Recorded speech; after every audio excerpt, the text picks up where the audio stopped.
بسم الله الرحمن الرحیم.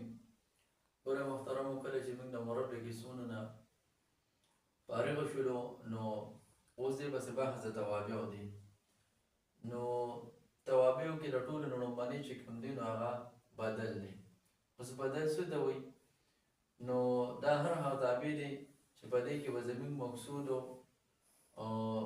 بدل وي، یعنې دې لپاره به دوه اجزاوې، یو به مبدل منهو یو به بدلي، خو مقصود به زموږ چې کوم دی نو بدل وي، مبدل منهو ته به نه راځو. د دې بیا خپل ځان ته چې کوم دی نو څلور قسمونه دي: بدل الکل، بدل البعض، بدل الاحتمال، بدل الغلط. نو بدل الکل دی دا وایي چې د دې بدل او د مبدل منهو دا به د دې مطلب به یو وي، لکه جاءني زید اخوکا، نو زیدون او اخوکا د دې نه چې کوم دی نو یو کس مراد دی. نو بدل البعض دی.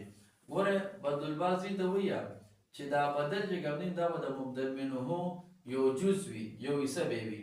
لکه دلته کې دی مثال ورکړی چې ضرب زید راسه، نو دا اثر اوس دا د زید چې کوم دی نو یو حصه ده، دا اثر د زید سره دا اوس یو حصه ده، نو دې ته بدل البعض وي.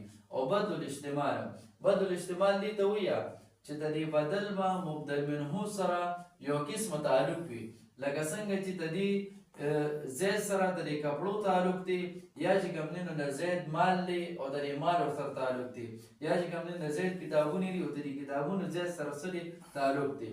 بذات خود د زید د اجزاو نه به چې کوم دی نو دا نه وي، دې سره به څه وي څه تعلق وي ورسره.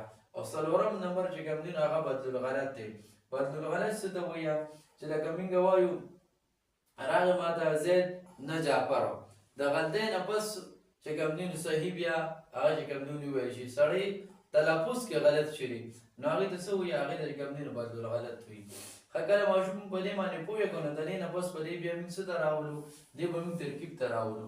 د دې ترکیب به موږ ماشوم ته څنګه کوو؟ نو ګوره دې ترکیب سره ماشوم ته ترکیب کوو. جاء فعل یا ضمیر چې کوم دی نو مفعول به، دا زیدون چې کوم دی نو مبدل منهو شو. دا لومړنی چې کوم راځي په دې کې نو دا به سی دا به مبدل منهو وي، دا مبدل منهو شو. او دا اخوکا دا چې کوم دی نو ولا څه شو؟ دا ولا بدل شلو. نو ګورې دا اخوکا مضاف مضاف الیه ولا بدل شو، نو دا بدل مبدل منهو د جاء لپاره چې کوم دی نو څه شو؟ فاعل شو. فعل سره خپل فاعل او مفعول به جمله فعلیه خبریه. دغه شان چې کوم دی نو ضربا دا چې کوم دی نو څه شو؟ فعل مجهول شو. ضربا فعل مجهول شو.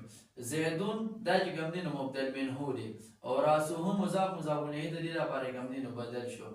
نو ګورئ دا زیدون دا بدل مبدل منهو چې کوم دی د ضربا فعل مجهول د لپاره کوم دی نو څه شو؟ نائب فاعل شو.